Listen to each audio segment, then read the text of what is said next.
Bonjour, je suis Agathe Grossmith, je suis directrice des projets de la RSE chez Carrefour.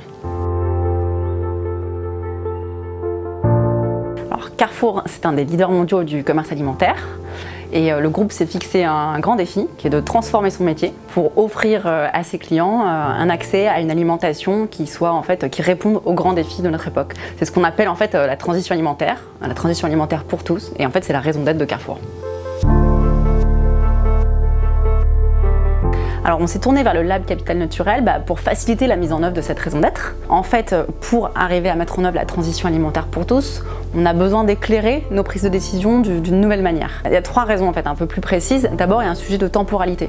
C'est-à-dire que Carrefour s'est fixé des objectifs de réduction de ses émissions de CO2 à long terme. Et ça, j'ai besoin de le prendre aujourd'hui en compte dans mes bilans comptables pour prendre les bonnes décisions d'investissement en matière d'énergie, en matière de fluides réfrigérants en magasin. Un enjeu de temporalité. 2, il y a une question de bons paramètres, de bons indicateurs.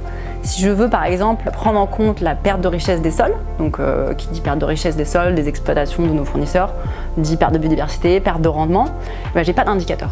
Donc j'ai besoin de pouvoir prendre en compte de nouveaux indicateurs dans mes bilans actuellement. Tout ça, on peut le faire, mais avec d'autres, avec des pairs, donc des collègues d'autres entreprises, avec des experts. Alors pourquoi on a choisi d'abord le cadre SBTN ? Je vais prendre l'exemple du climat. Sur le climat, Carrefour a pris un chemin.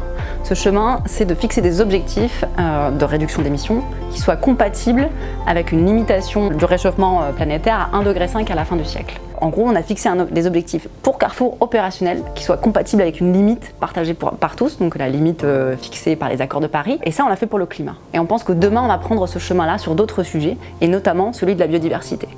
Alors, on a aussi choisi de faire des pilotes CARE dans une approche test and learn pour apprendre, voir ce qu'il était possible de faire déjà dès aujourd'hui.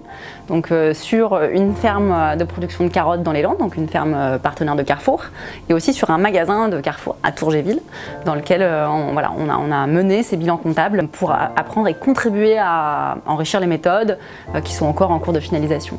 Et pour aller plus loin, dans un deuxième temps, notre fondation, la Fondation Carrefour, s'est engagée à soutenir la chaire comptabilité écologique pour poursuivre ce travail de recherche et aboutir à une standardisation à terme. Alors, on a tiré 2 enseignements principaux des pilotes qu'on a menés et de cet accompagnement. D'abord, la première conclusion, c'est que c'est possible. On a pu rendre compte de capitaux autres que le capital financier en euros. Ça, c'est le premier point. Le deuxième point, c'est qu'il y a encore beaucoup de travail. Ces méthodes, elles sont tout juste issues du monde de la recherche et elles sont encore assez difficiles en termes d'utilisation par les entreprises. Donc, on a du boulot collectivement pour les rendre plus simples, pour les standardiser, les vulgariser et peut-être à terme en faire une nouvelle norme comptable qui seront utilisées en France et même à l'international comme un standard pour tous.